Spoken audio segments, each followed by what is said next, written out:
Hey guys, welcome back to the Lawrenceville Bicentennial Podcast, where we're talking to the people that know Lawrenceville best.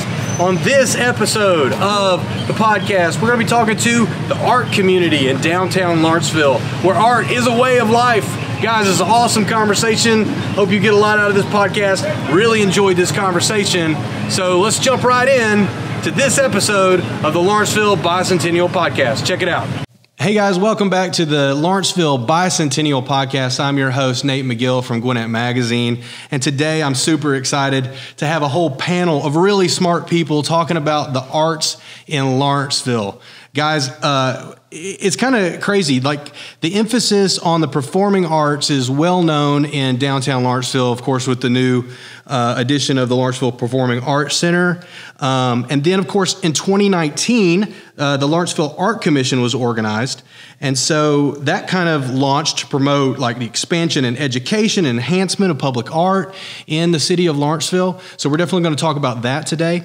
It's kind of become a vibrant community for a lot of local artists. So we're super excited to have Cavalry Glassblowing in the house today talking about that. And then, of course, you can't talk about the arts in Gwinnett County without talking about the Hudgens. And so they've been, promoting the arts in Gwinnett for 40 years now, really.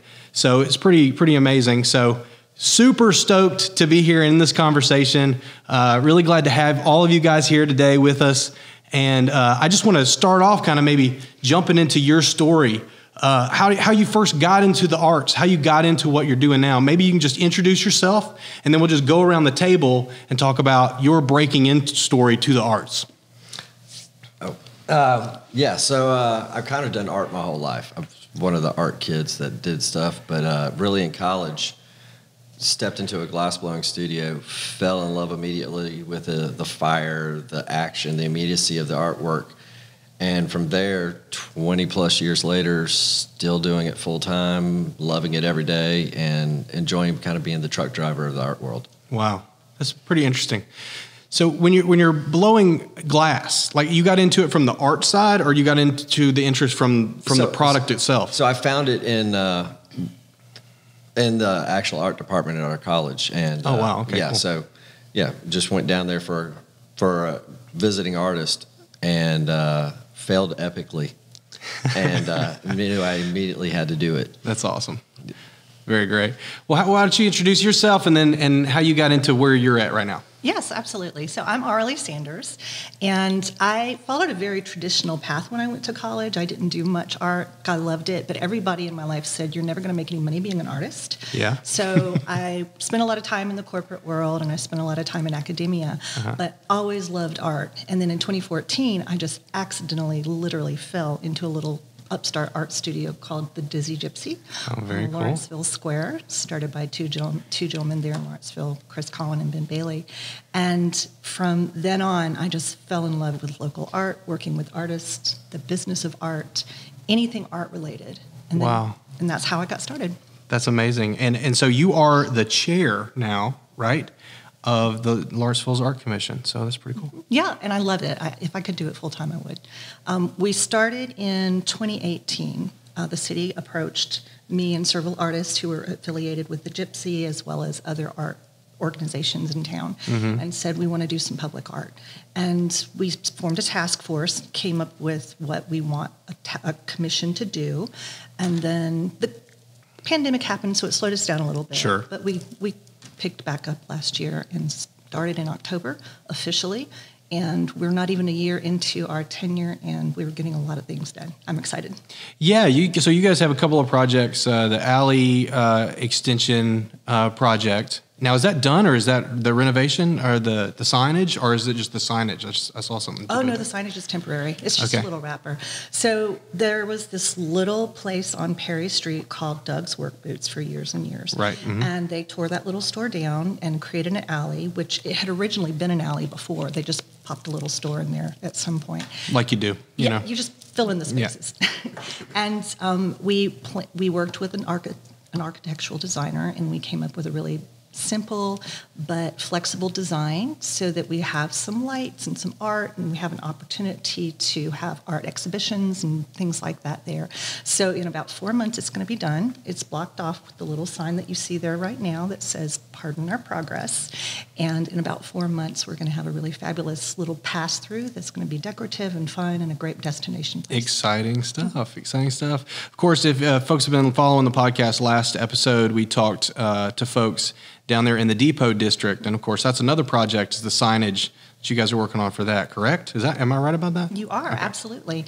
We also worked with the designer to come up with these archways, is what we're calling them. Okay. And they're going to be very decorative, metal, and they're going to brand the Depot District. But they also serve another purpose. They're going to hopefully prevent large trucks, trash trucks, things like that from coming to the square, to make the square more pedestrian friendly. So this is like public art. This is, the emphasis is on public art. It's on different kinds of art. Fascinating stuff, I think, that you guys are doing. And then, of course, let's talk about the Hudgens a little bit. Maybe introduce yourself. How'd you get into this role? And tell us a little bit about the Hudgens for folks who don't know. So thank you so much, Nathan. I'm so excited to be here. My name is Laura Ballens, and I'm Executive Director for the Hudgens Center for Art and Learning. We started out, as you mentioned, 40 years ago, March 27th of 1981, to be exact, as Gwinnett Council for the Arts. I myself am an Atlanta native. I was one of those kids who was sketching in my room. I got an old Nikon F for Christmas one year and got into photography. I come from an airline family, Atlanta native, Delta pilot, Delta flight attendant, 2 sisters who went on to be flight attendants. I did not get the flight attendant job. And so my parents, I remember, were so disappointed. My mom was like, "You're just going to have to be a lawyer, I guess." So that was the backup plan. If I didn't make it as a flight attendant, I was go into law. So again, this a similar thing that you would hear back in the late 80s and early 90s, that the art wasn't really a marketable career path. Which is something I no longer think that's a valid statement. So as I was studying for the LSAT, I applied for a position at the Woodruff Arts Center, Atlanta College of Art specifically, and began designing their community education program, any kind of non-degree programming for the college and for the Arts Center. And from there went on to spend another 10 years at SCAD Atlanta, Savannah College of Art Design in Atlanta. Never took the LSAT. I'm a big believer in, let what you love drive what you do. Mm-hmm. So, and I've long known of the Hudgens up here and its great reputation. So about a year and a half ago, just as the pandemic was taking hold of our world, I was offered the position as executive director. I wasn't looking, but when the opportunity surfaced, I jumped on it. It's awesome. So happy to be there. So yeah, I love it. That's great. It's a great place to be. That's great. What does it mean to be an artist to you? What does it mean to be an artist? I don't even know if I even consider myself an artist at this point, because I differentiate craft, art, and fine art so differently. And then I spend most of my life right now in somewhere between educational and a maker space. I really consider myself a glass maker more so than an artist, because for myself, defining when I used to go after fine art, needed to have some sociological, political, or some sort of very viable statement of my place, my time, my history that I'm observing in the world. Right. And I think over the course of my life, that's always something I keep in the back of my mind and I'm working towards. But in my day-to-day, where I'm just continuing perfecting skills, educating people that come through my studio and having beautiful conversations, or showing them how to work with glass either through demonstrations or just a simple project like a paperweight ornament, or this time of year we're making lots of pumpkins and having fun in that craft. But the long term is being an artist. I think it's just being open to the creative process and observing the world around me. Yeah. I like that. I mean, trying to find the authenticity in what it is that you're doing and how folks might respond to that. Probably, yeah. Just defining who am I, what does that mean in this time, and looking back, over the course of my 45 years, how that's changed to be, for lack of a better term, a white male in society right now versus what it meant when I was born, what it might mean in 30 years from now.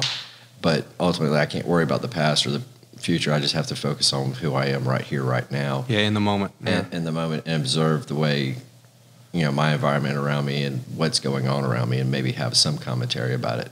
But at the moment, my commentary is mostly just about sharing, loving, and giving art back into the community. Right.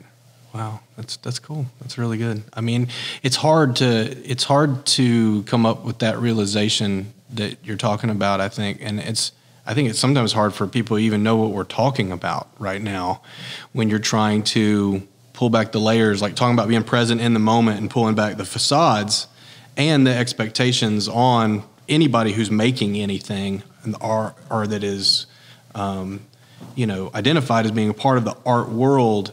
You're always trying to, I feel like, peel back the onion layers to who am I? What's authentic? I don't want to play the part of this artist or this.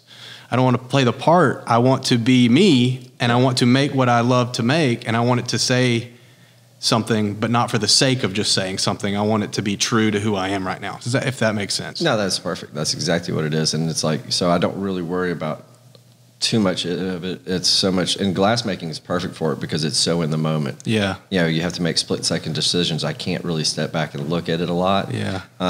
Versus like when I was learning to paint, where you paint and you can step back, you can come back to it the next day. Glass, here it is. Man, I love that. It's so instant. And and like you don't have time to sit back and go, what's anybody going to think of this? Because you're like literally and it's moving and it's alive while you're working with it. So it's constantly alive and moving. We're basically playing with glowing lava.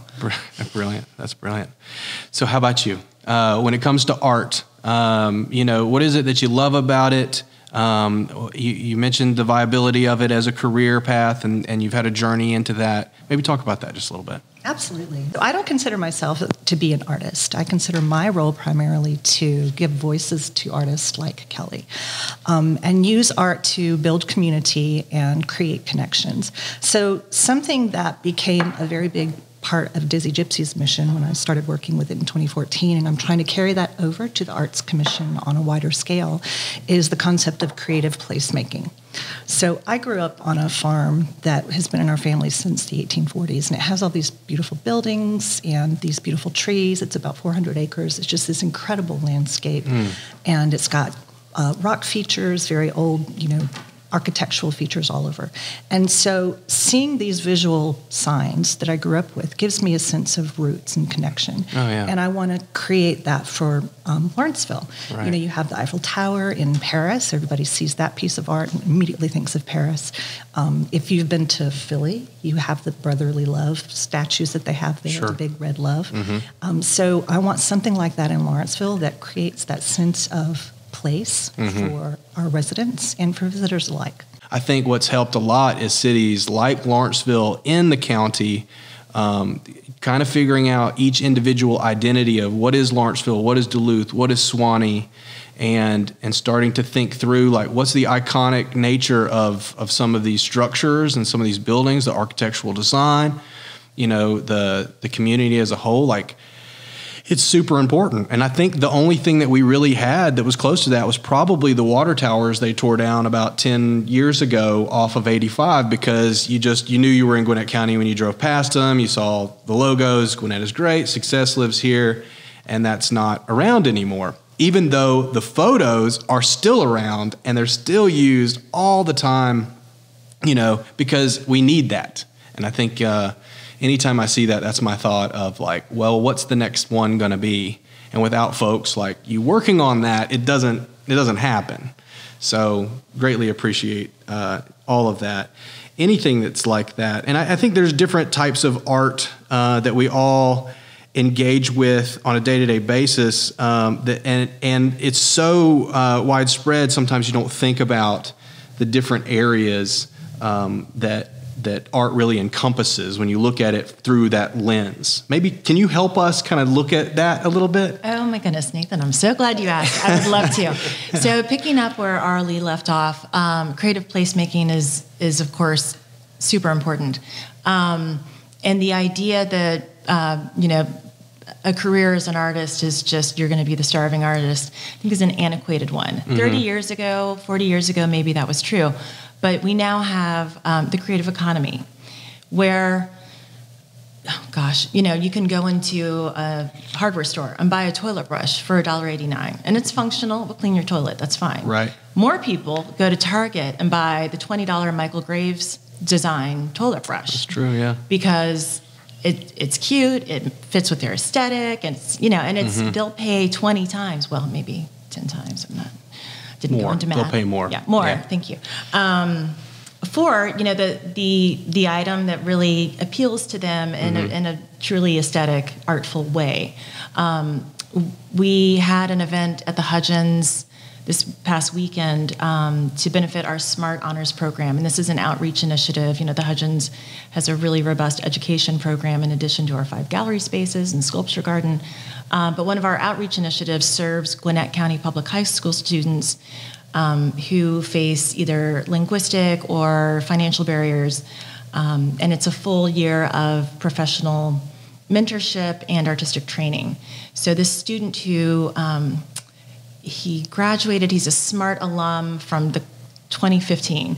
He got a full ride scholarship to Savannah College of Art and Design, and I was speaking with him at the event this weekend. He's now working for Netflix and for Hulu and for so these are, there were students at SCAD who were landing at 22 entry-level positions at Google at $80,000, $90,000 a year. Right. So there really is a creative economy. The idea that the arts mean that you're going to constantly be hustling to sell paintings, it's no longer valid. It no longer fits.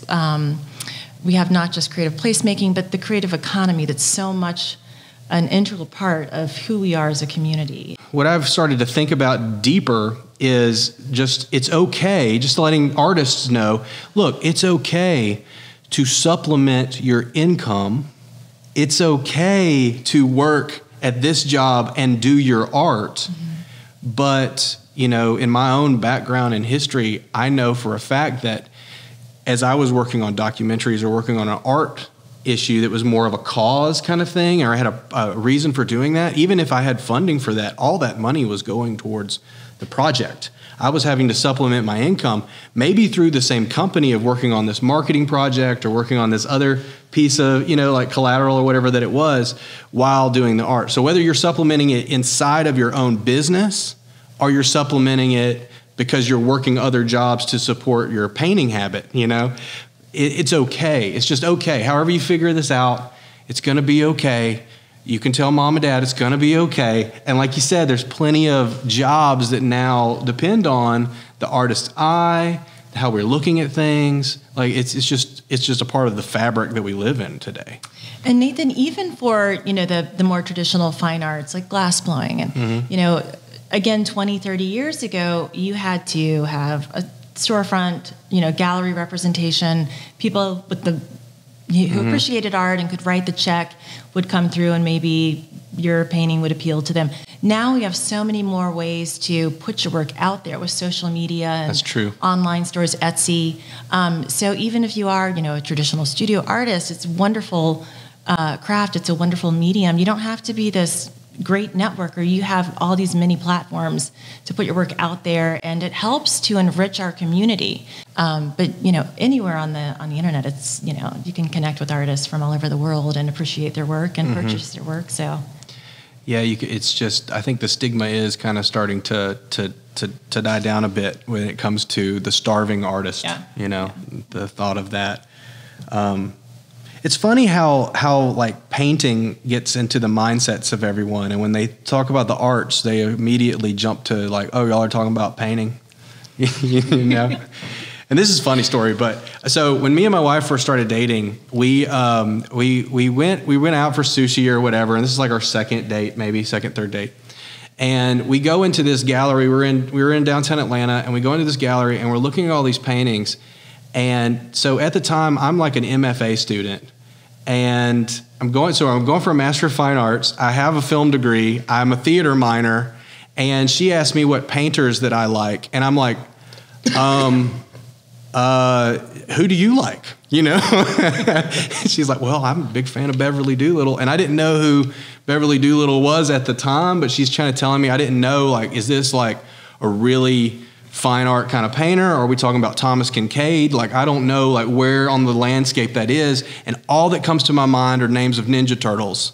And I'm like, yeah, I think my favorite painter, Sherman Williams. Yeah, that's Sherman. So, like, I couldn't think of it is nothing. I had nothing. Nathan, I would like to point out that Michelangelo was also a Teenage Mutant Ninja Turtle. Yeah. Quite a fine painter. Yes, excellent. Exactly. Yeah. So funny. But I think painting comes to the forefront. Let's talk about the different types of art that you do. You're blowing glass, and that's pretty awesome. You have a physical product after the fact for folks who want to get into it and make their own, which is really super special if you want to get into it and learn how to do it, because you walk away with something that's kind of a part of you. And then you also have official appreciators who are purchasing the art and buying the art. And so we always have products when we get done. We have something, even a hot smoldering pile of beautiful glass. But so whether it's coming in and doing classes where we're fixating on a certain item that we're going to make, whether it's something very simple like a cup or a bowl or ornament or a pumpkin, or in our own work where we're producing everything from those items to higher end items, sculptural pieces. We're actually putting together some chandeliers right now, which is pretty exciting, and we've had them in our head for a little while. But the other thing with glassblowing is, like, it's such a team sport. You can do it by yourself, but to really elevate it and work within more complex things, training and working with 2, 3, 4 people at a time, and this beautiful choreography in there, and creating art or products, either way you want to look at it. Maybe tell folks how they can get involved with it if they want to get involved with. So if you want to get involved with it, so really easily, you can go to cavalryglass.com. There on every page there's a book your class now where you can come in. You can actually even just stop by the studio. We're there from 11 to 7 days a week. And you can always pop by, take a walk through the gallery, look at the work, pick it up, touch it. Watch us while we're working. Even if we're in class, we've got a viewing area that's just outside the studio that you can stand there safely and watch everything going on.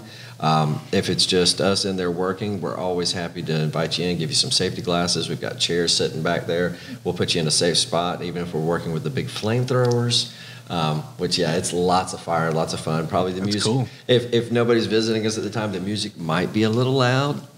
But we'll turn it down for you, no problem. We'll come in there. You can get involved just by coming in, watching, and asking questions. We're always happy to answer any questions about anything that we're doing, anything that we can make, the limitations of what we're doing and stuff like that. And then, of course, taking classes is a big part of what we do over there. We will actually book classes between 10 a.m. and 10 p.m. every day of the week. Either myself, and I've actually now got 2 other guys that are contracting with us to come in and help teach some classes, and they're phenomenal, high energy, great positive guys, and hopefully we'll get some gals in there soon. But right now, so you can come in there and you can do everything from our product classes, which are ornaments, flowers, paperweights, pumpkins, cups, bowls, vases, and we're actually getting to add a few new ones that will be coming up, like fish and birds, and some basic, like, very fun little sculpting things that go really quickly and allow you to really play with the glass a little bit more than just blow it, because sometimes blowing is kind of the art of not touching it. Gotcha. So it's a lot of watching it grow and doing different things, and you don't really touch it very much. Whereas sculpting, you actually get your hands on it or tools on it, and squeeze it and move it and shape it a little bit, and you'll be able to do those and book those through our website anytime you want, or just call the studio, which the phone number and everything's right there on the front page. And always happy to hear from you. And it's generally me answering the phone, but sometimes I get somebody else. Where's the studio located at? We are 2 blocks south of the central downtown of Lawrenceville. Okay. We're actually in the Depot District. Our neighbors are Slowpore and Iron Shield. Okay, wonderful. They're just across the street from us. We're at 385 Orange Street. Awesome, man. That's really cool. Let's talk about jumping over. Tell us a little bit about the gallery. Tell us a little about what you found with the community of artists that are in downtown Lawrenceville. That was something when I started working with the Dizzy Gypsy that immediately struck me. like a brick in the face, was the artists in the community that we have there in Lawrenceville. You would, being from small towns myself, I just kind of took for granted how many creative people can be in a town. And I had the Dizzy Gypsy space where Foggy Bottom right now barbecue is on the square, and it was the perfect little space that we had. And people like Kelly just started wandering in the doors, and they would bring me their art, or they would tell me what they wanted to do, or they would ask about how they could get involved. And the Dizzy Gypsy was run by all volunteers, where there was no money to be made. It was just a little gallery, and if you wanted to display there as an artist, you had to volunteer to work a shift or two. Oh, cool. And it was also an operating studio, so if you're an artist and you're working a shift or two just to greet people and maybe make sales, you could be in there painting, you could be in there sculpting. We had pottery artists who brought their potter's wheels down and would just set up.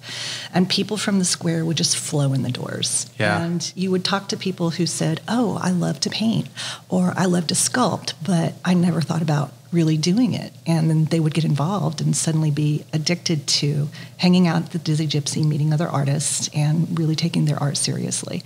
Yeah. And so it was a really fun gallery, the space itself. But Dizzy Gypsy is still going. I go and put art in different places all over town. So right now I have an art show. It's a pet-themed art show with 7 different artists hanging up there at the brewery, Iron Shield, and you can go in there and check it out.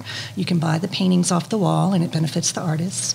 And I'm looking at starting a little program called Art Loves Beer Loves Art, where I place art throughout different breweries throughout Gwinnett. Oh, wow, so very cool. We might be working with some like Monkey Wrench, Slow Pour, and beer and art seems to go really well together. Yeah. Unless it's glass and you're working with flame. I don't know about that.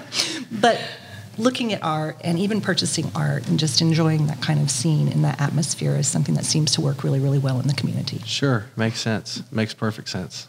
When it comes to the arts and like how we measure the arts, I heard maybe a few folks say this before when it comes to economic development, but in terms of like the art community, a lot of times when companies are even moving into our area and they're looking to transplant here or put their headquarters inside of Gwinnett, one of the questions on the sheet is, how's the art community? And because it's always been an economic development driver, if a community has a thriving and good, art community, it's a good sign that it's a healthy community in which to move your company, which I thought was fascinating. Of course, the Hudgens has been here for 40 years now, started 1981? 81. Yeah, and it's been around for quite a bit. Can you tell us some of the history with that? Sure, I would love to. Yeah. Thanks, Nathan. March 27th, 1981. Got that date.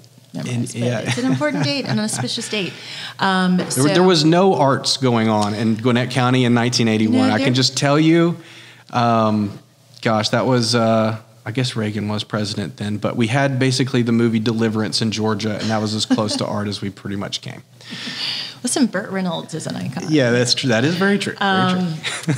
Yeah, not a lot of art. More gravel roads and art in Yes. Gwinnett at the time, probably. But Gwinnett Council for the Arts, which is now the Hudgens, was established with a donation of artwork from a few women, families here in the Gwinnett community who saw the need to bring art to Gwinnett. That's wonderful. It really is. Yeah. And so our permanent collection, we actually have an exhibition now in our main gallery, the Fowler Gallery, selected works from the Hudgens Permanent Collection. In that, we have, 3 pieces, a lithograph, a 3D ceramic piece from Picasso. Wow. There's Joan Moreau, we have Kandinsky, Rauschenberg, just Max Parrish, as well as celebrated local artist Mary Kistner. I encourage everyone, our galleries are always free and open to the public thanks to the generous sponsorship of Holtkamp Heating and Air. And now I forgot your question. No. That's actually a perfect illustration because it's walking through the history of of just the difference between that early days of just starting it off as a gallery and donation of art to all of the wonderful artists that you can literally go there, physically experience, get in the same physical space as some of these amazing artists from around the world, and then also, of course, our regional art and local art. Yes. Thanks for getting me back on track. So from there, it evolved. It started in a small house in Lawrenceville. Our permanent collection now is valued at upwards of $500,000. Wow. And we're working with, within the community, we'll be doing some installations of Hudgens permanent collection work in the Lawrenceville City Hall. We've been talking to Georgia Gwinnett College for the same. Some other, maybe in Lawrenceville Performing Arts Center. So we'll just have to see. But trying to get that permanent collection out into the community so that everyone has access to the arts. I mean, I think that's really key, is that not just so we have an established arts community, but that it's accessible to everyone and that everyone is enriched by it. It's such a vital part of our world and our economy. But then the Hudgens evolved to include 2 education wings. Current location is on the Gas South District campus.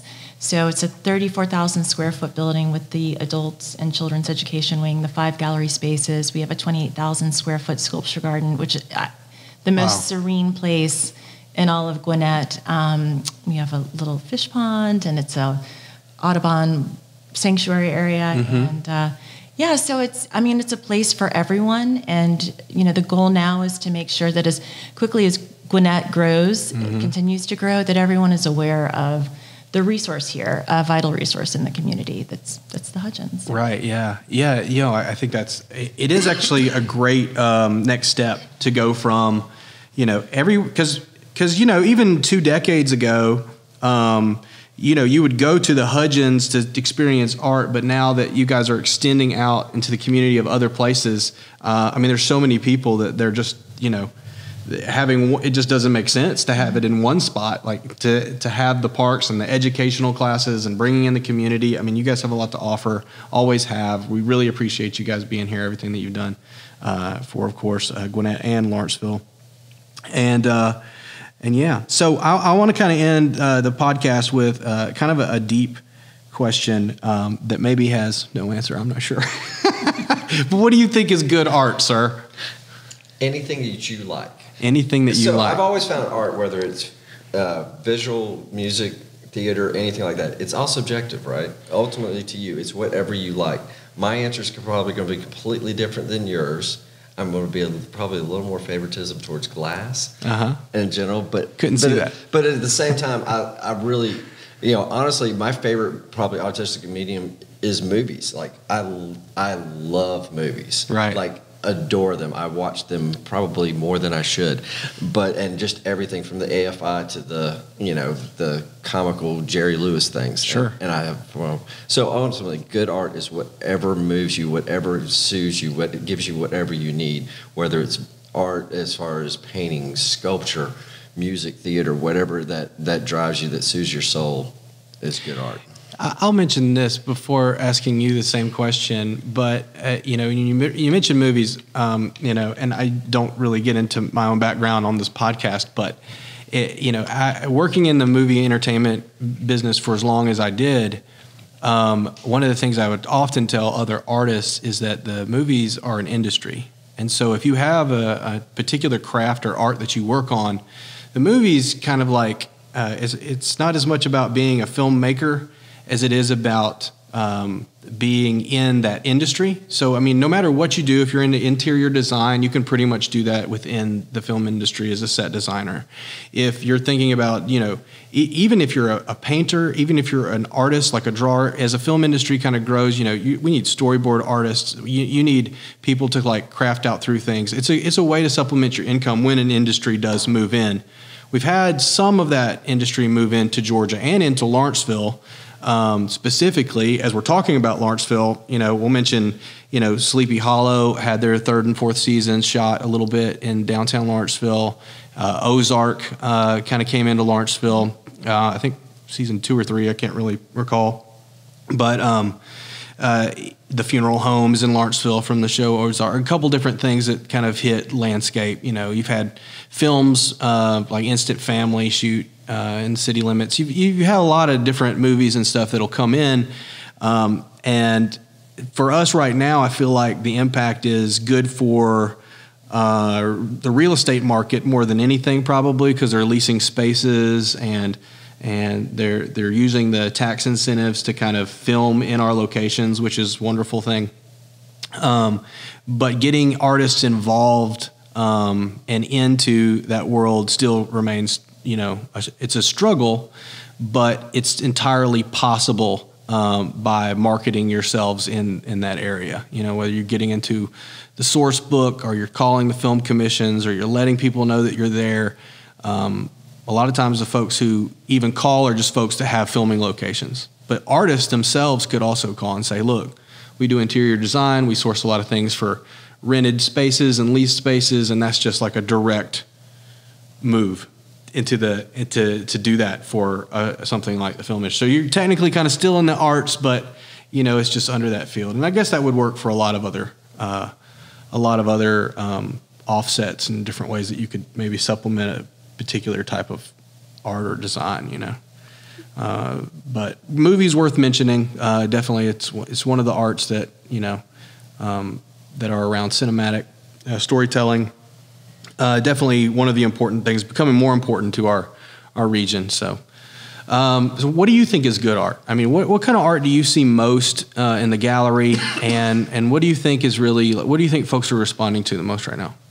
Well, what I work with primarily for Dizzy Gypsy, especially since it's mobile, is 2D art that I can hang on a wall. Oh, interesting, yeah. I have in the past hung some of Kelly's glass art on the wall, and he gets really creative about how I can do that, but primarily painting and photography. But you hit on something just now talking about film, about what I think is really good art. And it has to do with storytelling. I could go into Walmart or Target and pick out this really cute print of a cow, and that's all great and wonderful, but I have no connection to that. Oh, that's good. When I work with artists, which is my all-time favorite thing, I need to know their story behind a piece of art. I'll have artists that will send me progress pictures of things that they're painting.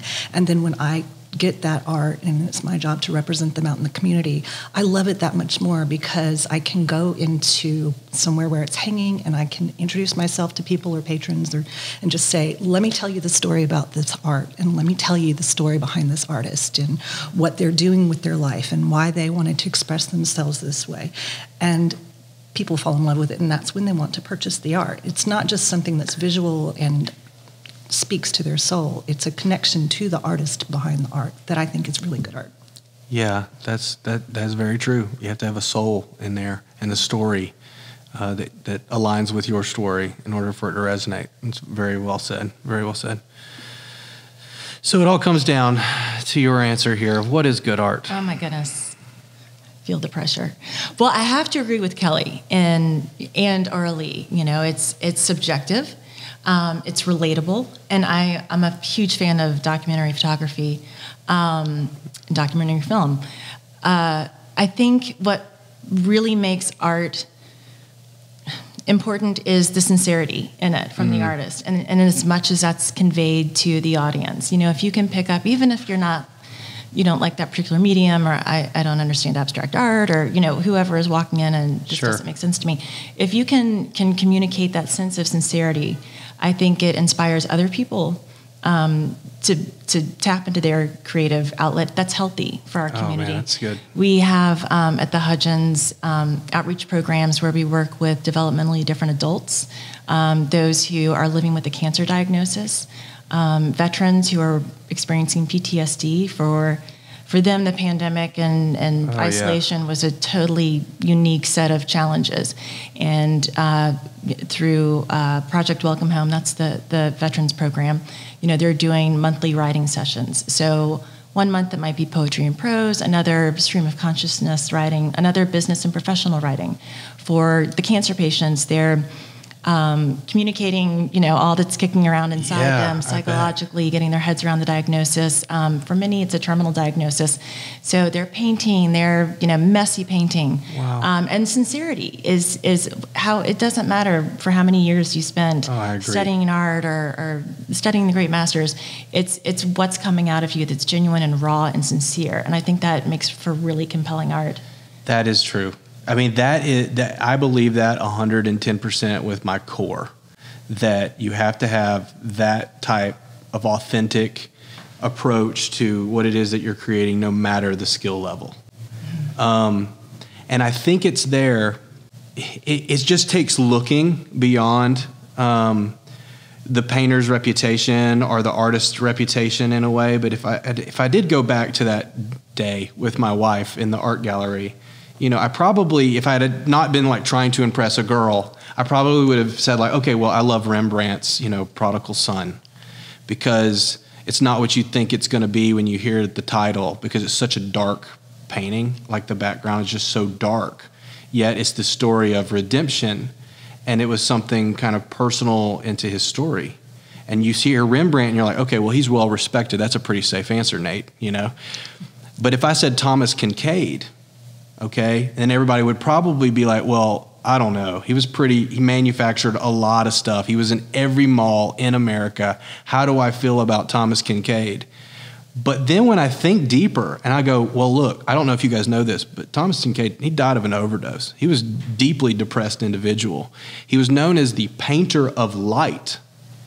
But all of those images that were so iconic, Norman Rockwellian, they were just so beautiful. Like when you have all that darkness inside you, he was painting the world that he wanted to live in.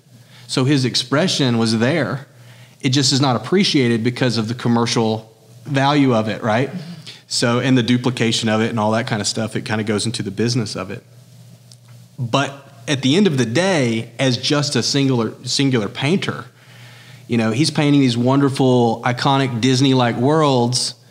And at the same time, just internally, he is darkness. So it's just the conflicting, view is it's there. You're painting the world you're in. When you talked about the cancer patients and the folks dealing with something like that, or if you're dealing with addiction, or you're dealing with all these different kinds of things that can kind of go into your art, what is true about you as an artist that you can express? Don't try to make something that someone else is making. Don't try to copy. Don't try to just say, okay, well, that's a safe bet.